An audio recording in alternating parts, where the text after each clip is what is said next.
Good evening, Busch Gardens. We are the Williamsburg Classic Swing Orchestra, and we are thrilled to be here to do our tribute to the years of the Starlight Orchestra here at Busch Gardens. What a great event. 50 years of this park, and with it, so much great entertainment. And we're happy to say for 20 of those 50 years, there was big band music here every day. We're going to continue sharing our music with you now by bringing out our own feature vocalist tonight, Miss Chelsea Champ, who's going to sing one of the most recorded songs of all time for you from 1931, Here's All of Me.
The Duke Ellington Orchestra is this band's real hero. The Duke managed to crank out well over 1,000 great tunes for the big band library of our nation, and all of those works just have a special class and style to them. We're going to play one of our favorites for you now, take you back to the elegance of the Cotton Club as we play Satin Dawn.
trumpet. All right. We are going to bring Chelsea out to sing another great song for you. This one was first sung back in 1937 as a George and Ira Gershwin classic. They can't take that away from me.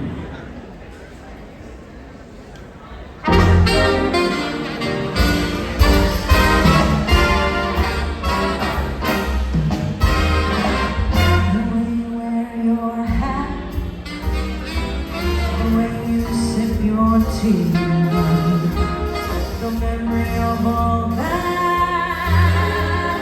no, that can't take that away from me.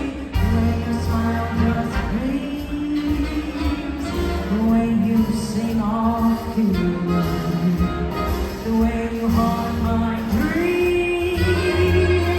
No, that can't take that away from me. We may never meet again on this bumpy road to love.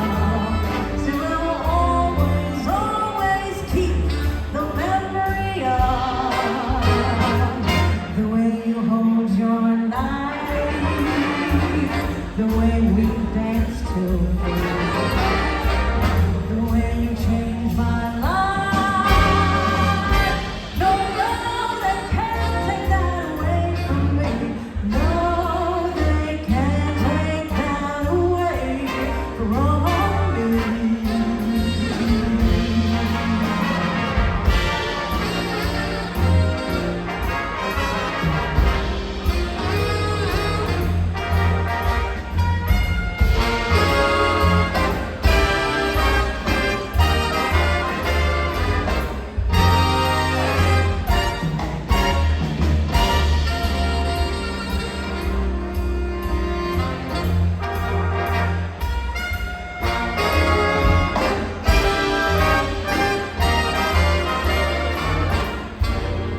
We may never meet again on this bumpy road to love.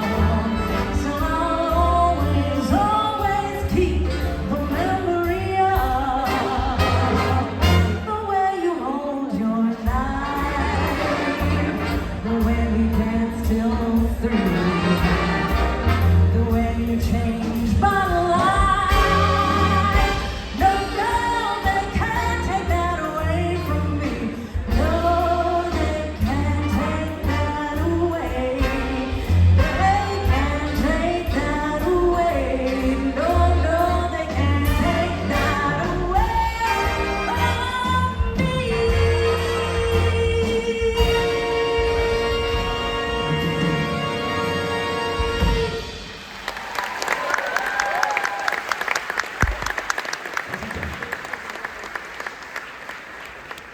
We are going to go back to the Ellington Songbook now.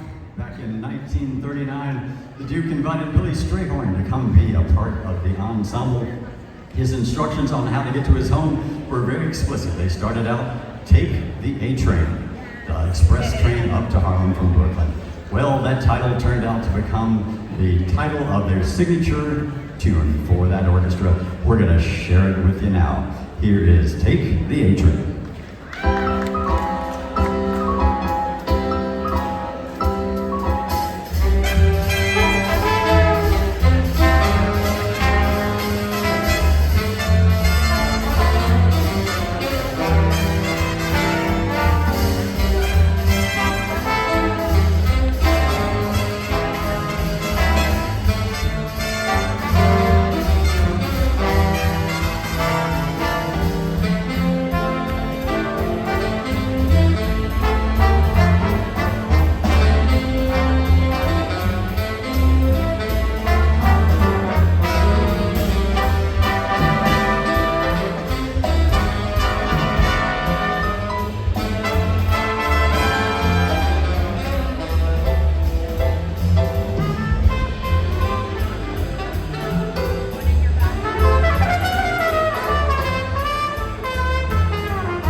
years this year itself. It was one of the first tunes ever to be heard in a talking motion picture. Chelsea's going to sing it for you now, the Irving Berlin classic, Blue Sky.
If you all remember the days of the Starlight Orchestra here at Busch Gardens, you remember that it was always done over in San Marco. In fact, it started out there as just a Saturday night attraction all the way back in 1988. And I'm proud to say that three of us on this stage, me and the two harnies here on the front row, were in that original band.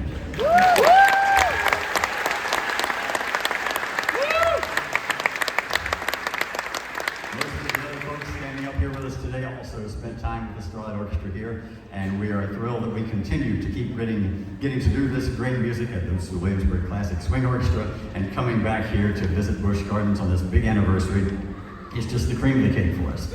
We are going to bring back that sizzle and heat that even on the hottest day in June and July, we would even make it just a little bit hotter with this great Benny Goodman classic. You may feel like you need to jump up and dance in the aisles. Here's Sing, Sing, Sing.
celebration. It's a real treat for us to be back in the park, and we look forward to being back for the 60th and 75th, and maybe a few times in between. So we leave you now the same way we left you every single day in the days of the Starlight Orchestra with In the Mood.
want to welcome you all to a very special birthday celebration. As you know, Busch Gardens is turning 50 years old today. Let's hear it for Busch Gardens! I also see some empty seats next to someone. I must ask you to scooch on all the way in so we can get as many friends into this celebration as possible. So if there's a seat, move on in. Thank you very much. And on the side, if you see a seat open, please feel free to take it. Perfect. Now, I know you are all here for this magnificent birthday celebration. So first thing I want to do is sing a very quick happy birthday to Busch Gardens. So everyone follow after me. Happy birthday to you. Happy birthday to you. Happy birthday, Busch Gardens. Happy birthday to you.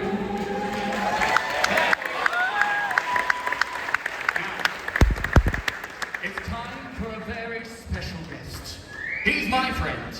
He's your friend. He's our park president. Give it up for Kevin Lembke.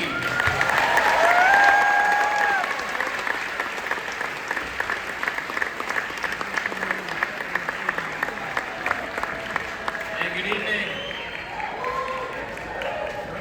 Thank you so much for coming out. Just a momentous occasion for the park. Kind of surreal. Talking 50 years. I remember being here for the 40th in a different role, but hard to believe that a decade flies by. But just thank you for coming and celebrating with us.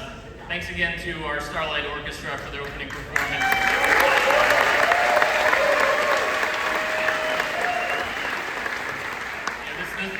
This group is really an iconic part of our history, performing for several years mainly in Italy. Last year was 2008. But after seeing them again tonight, I'm all for bringing them back.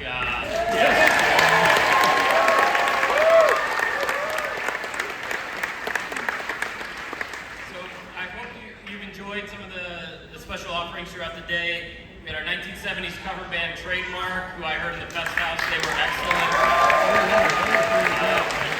We had 75-cent beer. We had the great iconic, 50th decor. And a special shout out to Brooke. I don't know if she's in here, but she works for our entertainment department. She hand carved that beer stein out in Oktoberfest, and it's incredible.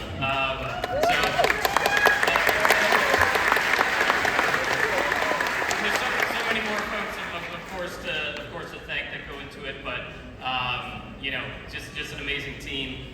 Tonight's presentation will look back at the past 5 decades of park history and share a bit of a glimpse of what's to come later this year as well. So with that, let's look at some nostalgia here.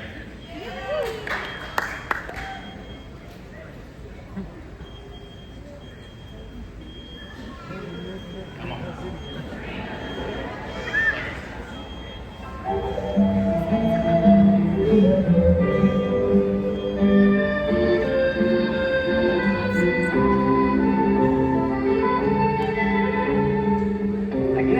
Everybody at one time or another dreams of a trip to Europe, but just how many of us can afford it?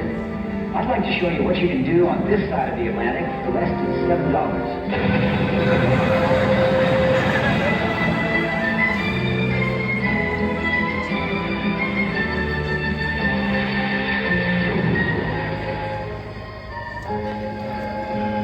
This is the old country, now being built by Busch Gardens at Williamsburg, Virginia, near Washington, D.C.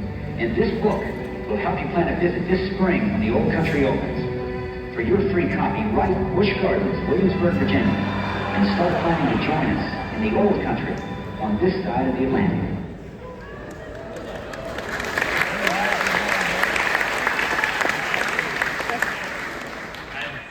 I love stuff like that.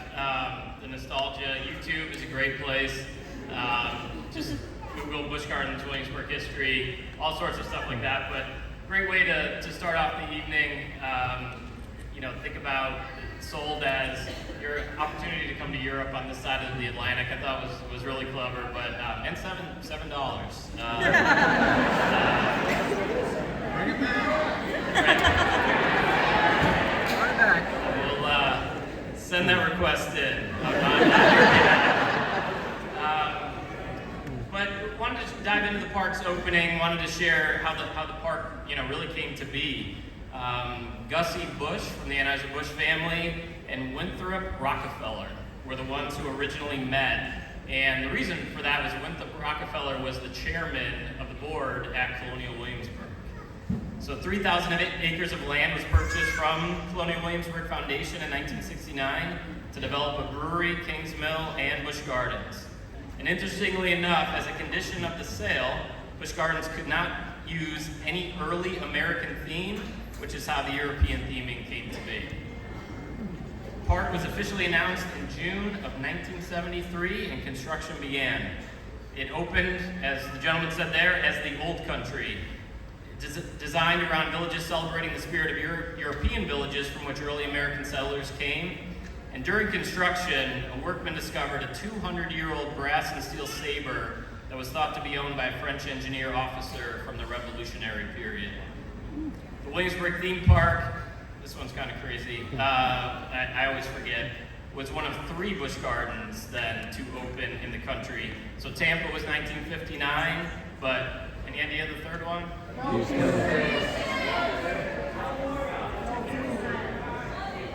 Los Angeles. So California, we'll take that. So this, Everyone forgets about Houston. so this is the original park map as we opened back in 1975. And thanks to my good friend Pete Dunkley, who is here, I actually have a 24 by 36 copy of this map in my office, which is just an amazing reminder of all the things that we've done. What you notice probably the most is there's some countries from today that aren't there. So Oktoberfest did not exist when the park opened. Italy did not, Festa Italia, the whole Pompeii area, everything ended at Rheinfeld. So the Willkommen House was the original Fest House in 1975. And then in 1976, we'll talk about, is when Oktoberfest actually came along.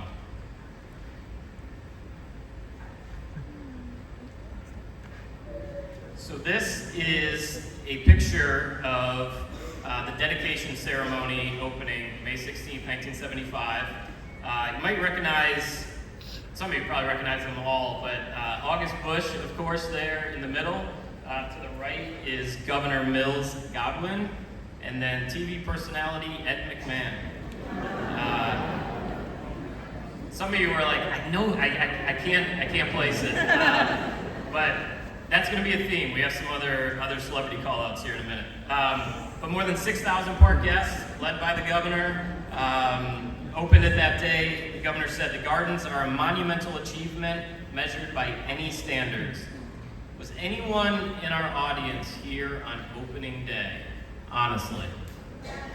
Wow.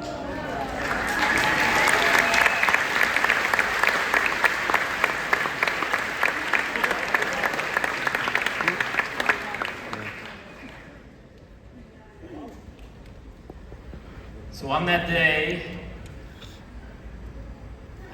leading up to that day, I should say, construction, great fitting picture. The building that we're in right now, the original Globe Theater, based on a theater outside of London that originally opened in 1599. Ours, twice the size of the original. For the history buffs, the original was torn down in 1644. But this building, I think one of the best theaters really you're going to find anywhere in any theme park in the world, and we continue to there's no other place we should have it than the Globe Theater. Just so much history there. We have our Rhine River, pre-Loch Ness. So you can see the railroad trestle in the background. But this was pre-Loch Ness, and when the bridge was being built, the Rhine River is man-made. We did have some photos, not as good as we would have liked, but before the Rhine River had any water. But that is a man-made body of water there. And then some great shots here of what was known, or is still known. It's interesting in history, you see the original names like Banbury Cross, but you also see terms like England used even back then as well, kind of interchangeably. But this was, you can see the Emporium and then the candy shop as well. It looks very, similar in architecture to today. And then construction of the Willkommen House, and you can still see the gazebo. Also here today, a lot of suits. I worked, as many of my friends here, worked for the company when there were a lot of suits happening. A little more casual now, but definitely some great years there. So 1975 to 1985, highlight a few of the great kind of beginnings of the park. So the Busch Gardens Railway, Aeronaut Sky Ride, the Scoot Log Flume, Kinder Carousel, the Catapult, and Rhine River Cruise are all opening day attractions that are still operating today. So,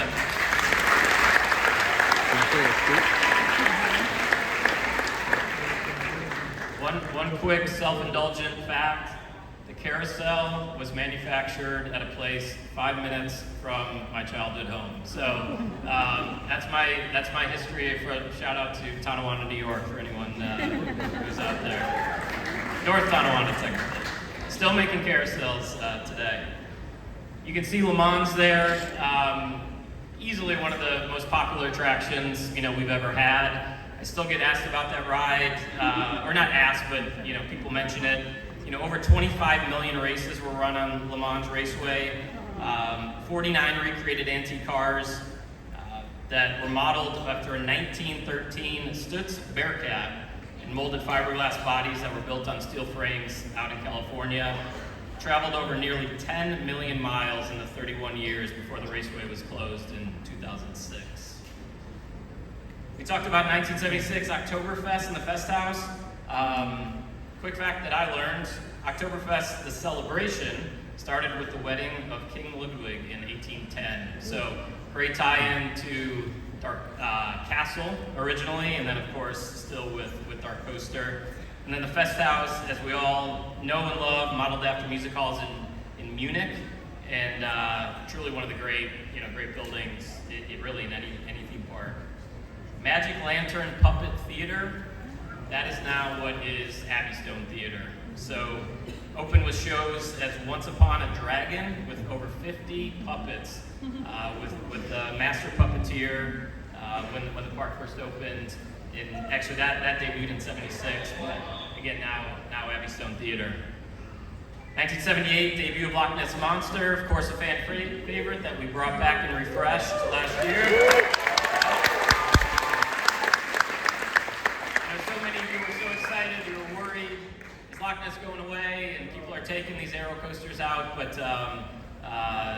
fully committed, of course, to such an iconic attraction.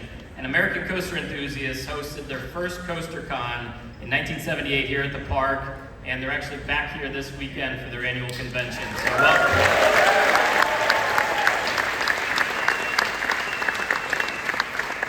And in 1984, last but not least, we opened the Big Bad Wolf.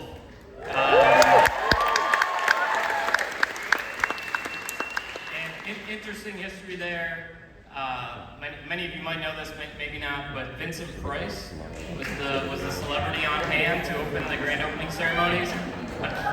Unfortunately, the ride had a, we'll just say, malfunction, and did not open on their media day, and Vincent Price unfortunately could not ride, so they got in the cars, took a bunch of photos, did photo ops, but unfortunately it took several weeks to get the ride going. So we are, as we open a new coaster this weekend, so far so good today. But this is a photo from opening day of the Fest House in 1976. You can see the paintings, which we just updated not too long ago, just refreshed them, but same iconic look that it has today. You notice the windows and just an iconic attraction for us. And then a quick look here, the Big Bad Wolf. Loch Ness Monster, sorry. Loch Ness Monster under construction, skipped ahead. And there's the Big Bad Wolf, pre-opening. That iconic turn is still there, to some degree, different iteration, but always a fan favorite. So 1985 to 1995. 1986, the Enchanted Laboratory Nostramos, the Magnificent, debuted in what is now known as Castle O'Sullivan. That's another one that I seem to hear quite a bit, and it was a big hit with the guests. 1987, we expanded with the addition of Festa Italia. So rides such as Gladiator's Gauntlet, Turkish Delight, and Sea Dragon were among the popular attractions. So Sea Dragon and Gladiator's Gauntlet, obviously not here anymore, replaced with trade winds and other rides, but Festa, an amazing addition to the park, and then 1988 Roman Rapids. Questor.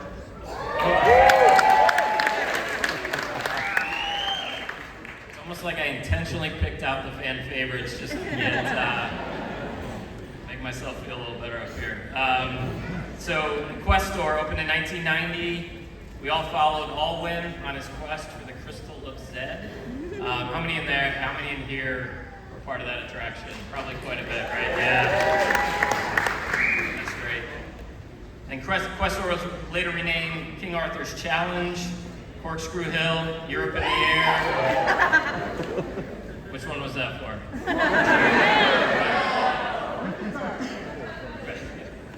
All right, Corkscrew Hill and Questor. We'll put it on the list. And then Drachenfire in 1992. So another celebrity sighting. Anybody? Yes. Dana Carvey, dedication ceremony. Also did not run when he was there. That's a true story. And he offered to do stand-up to fill in time. And then that ride would close in 1998, and he dismantled a few years later. 1994, Land of the Dragons opened. Great addition. And then this stretch was also marked by great shows.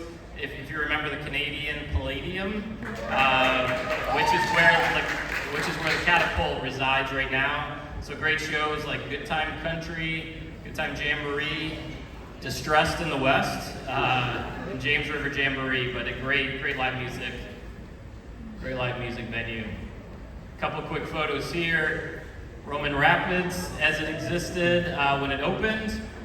No cover on the bridge. I guess it was cooler back then, maybe. And then a great, somewhat undated photo.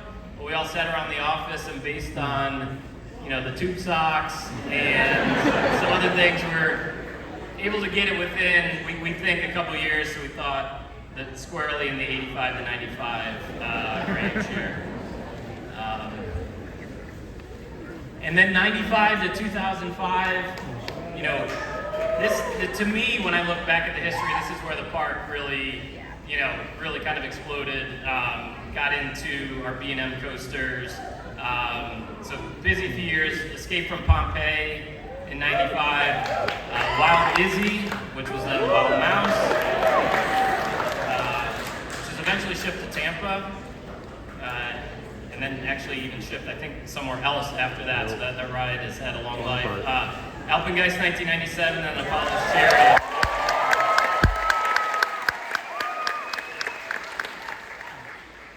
American Jukebox debuted 1998, and we brought that back in 2023. Just a phenomenal show. Just such great talent, and look forward to bringing that back, debuting again next month. So this is Alpengeist, just as it was going in. Hard to picture that before Alpengeist was there, but just obviously a major expansion for the park. Still a great ride today. And then the construction of Ireland. So Ireland came after the Threadneedle Fair era and other concepts there, but major expansion back in 2001. But yeah, just a huge time for growth in this stretch. And then a little bit more in, you would say, somewhat modern time. 2005, Curse of Dark Castle.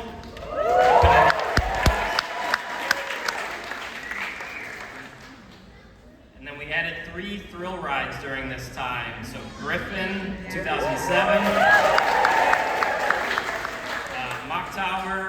2011. Nothing? Okay. And then Revolton in 2012. And I don't have any, I do know what's going on with it, obviously, but I don't have a definitive date, but don't hold me to this. Hopefully in the next, we'll say 30 days, we're back with Revolton. Hope I don't regret saying that. But we're on our way there.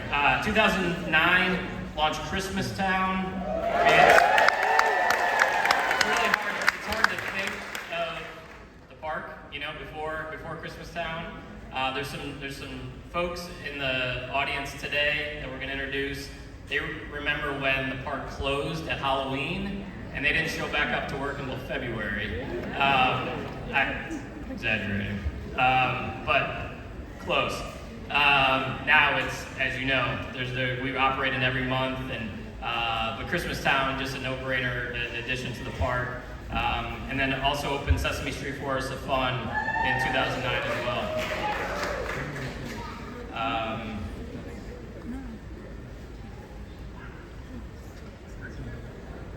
There's Griffin going in. Bittersweet, I know, for some folks, because it was on the Le Mans site, but Griffin, no doubt, a fantastic addition. And then another thing that I do be remiss to say, during this time, Celtic Fire premiered on the Ebbystone stage.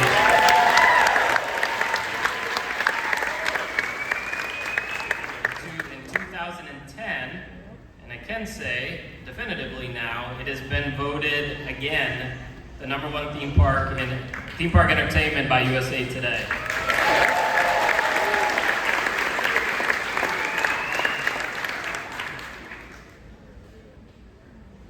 Let's get that, yeah.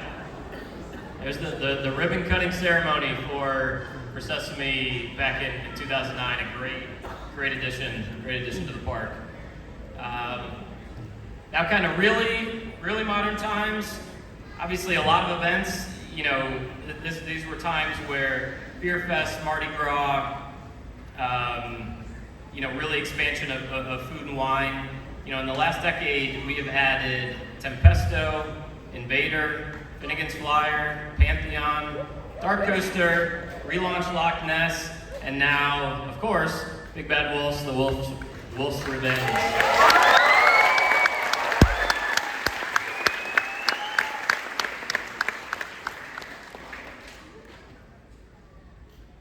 Throwback photo here of Invader going in. Just a great ride. It was 46-inch height requirement, filled a little bit of that gap after the Big Bad Wolf had left. But now, awesome to see that the new Big Bad Wolf, 42 inches again, so it just expands it to a whole new audience. And a quick shot, Finnegan's Flyer going in. This was 2019, and it hasn't all been coasters. For the folks who remind me often, it hasn't all been coasters, but darn close. But such an amazing history. Our team is so proud to be, the stewards of this treasured attraction. We appreciate your loyalty, of course, and I couldn't do it without such a tremendous team. And we're going to take a quick moment to recognize some amazing folks. The first one is some great leadership alumni, and I'm going to ask them to come up on stage real quick, and we're going to show you here. Oh, thank you. I'm slow on the clicker here. But the number is the number of years at the company and or park, and just a tremendous accomplishment. So if I could ask you real quick to join us on stage. Many of these folks are here with us now.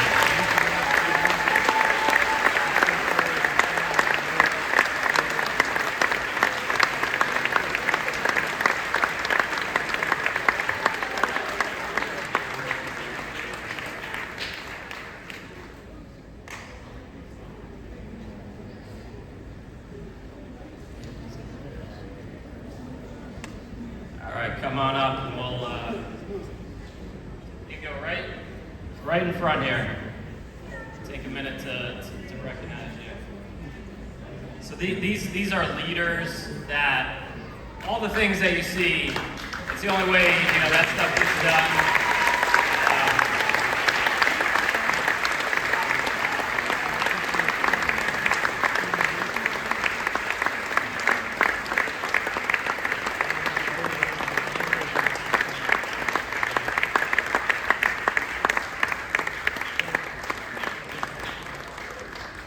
Just a tremendous group and so many familiar faces that in some cases I haven't seen in years, but just an honor for them to be here. We'll do a quick photo op with everybody here.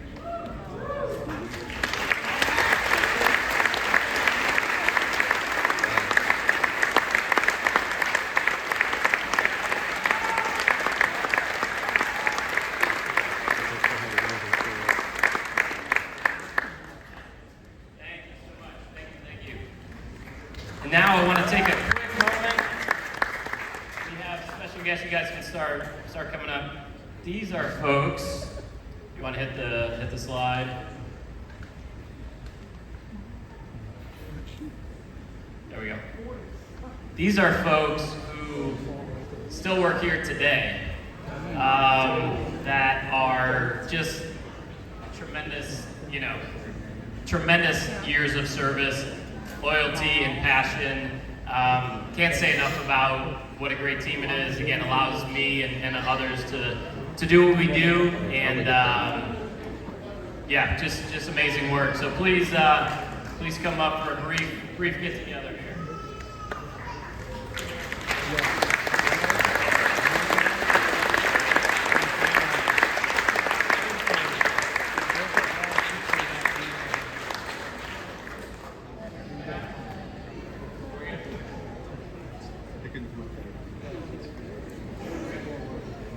All right, we're gonna gather them after.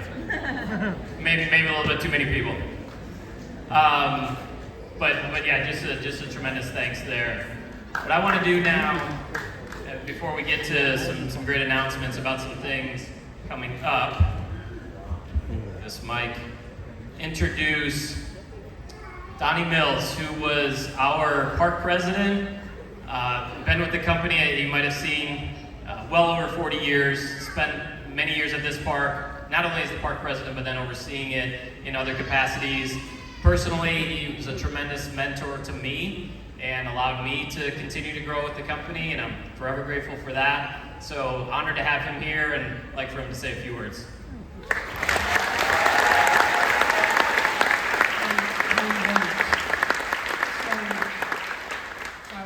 Make some remarks about my early experiences here in Williamsburg. So 25 years ago, I was working at SeaWorld San Diego. I got a call that said, "Are you willing to move to Williamsburg?" And I jumped at the opportunity. So I moved across the country, and a year later, I was most fortunate. I became park president.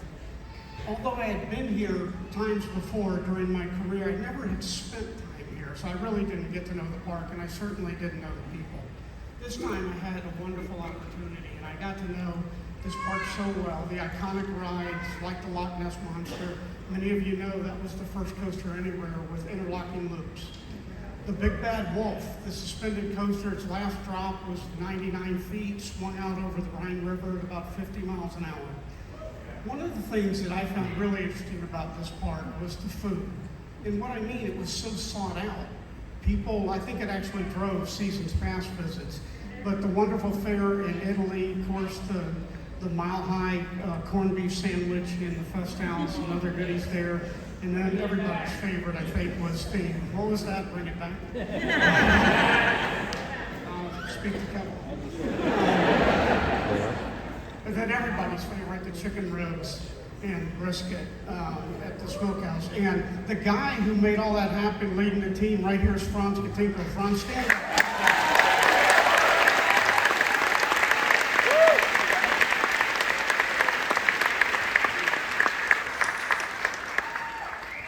Franz will never sit in the front row again. I'm sorry.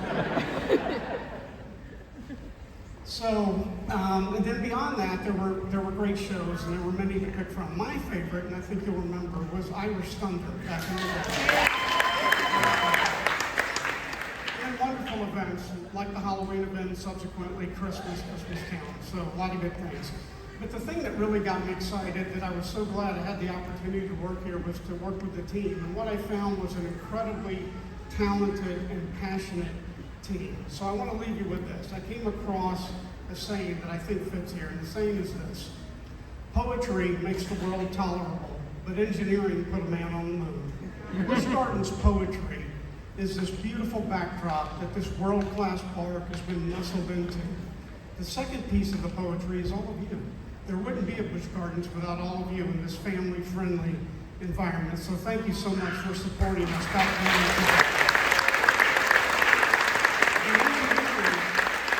The engineering part of that is, maybe obvious, but the engineering part of that is the know-how and all the work and passion that goes into developing and identifying new attractions for this park, like you have another one opening next week. So thank you for your support over the years, and thank you very much for being here today.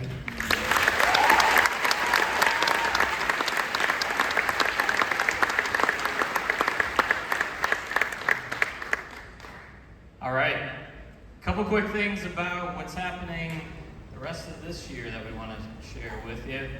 So we can officially say that for the 35th straight year, we've been named the world's most beautiful theme park.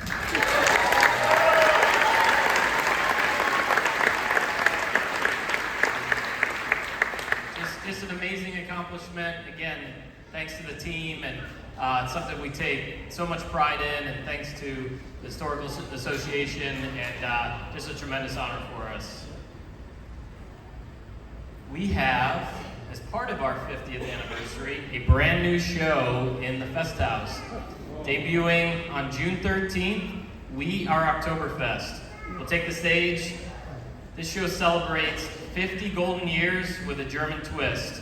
Enjoy live music, traditional dances, audience participation, all led by a Burgermeister MC.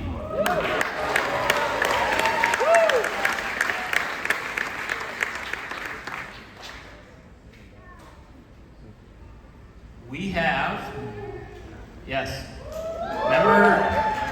remember early ride time? Yes, today, and I'm just triple checking. Okay, so we have member ride time in Oktoberfest, including Alpengeist, Dark Coaster, and some other rides. It is scheduled 9:30 to 11, but for Big Bad Wolf, we're looking to have that open by 7 o'clock.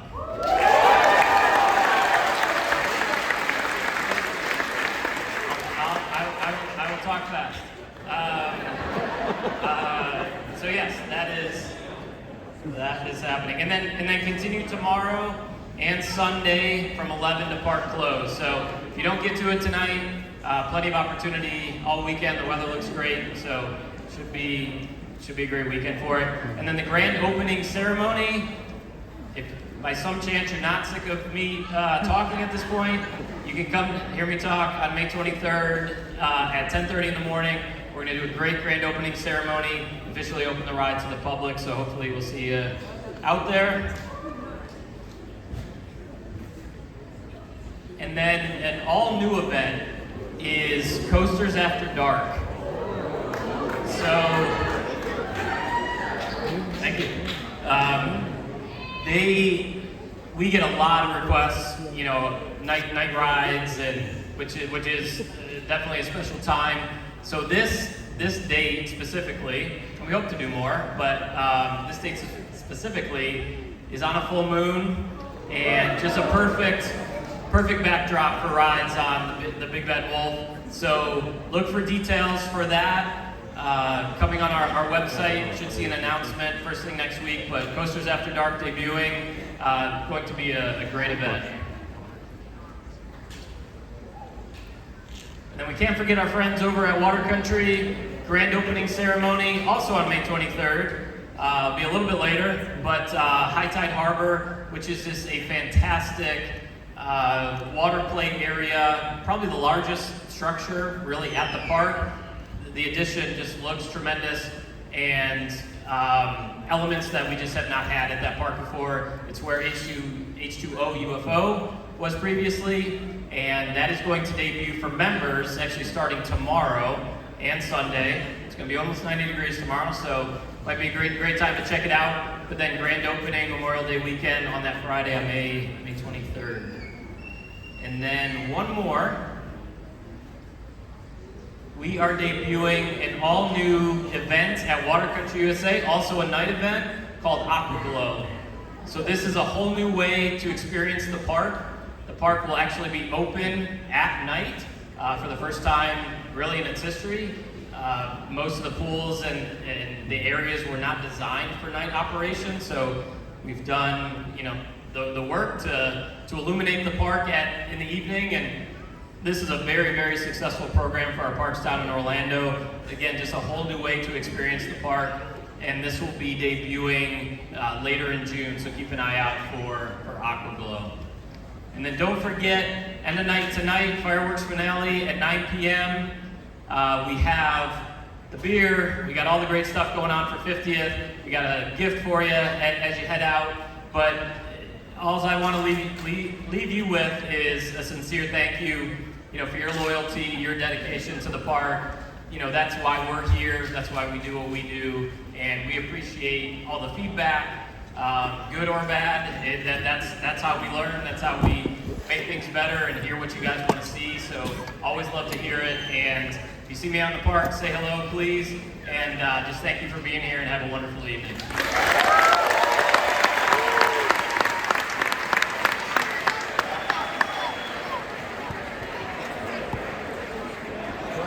Wait.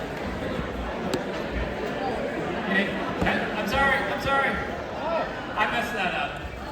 We have our wonderful characters, many from the old country, and we're gonna get together, doing awesome. We got our little friend here, but just a great part of the 50th, and I screwed up the ending on that. That's my fault. But here we go. We're gonna do a great little photo op here, and the characters will be out here, do some meet and greets, say hello. Thank you.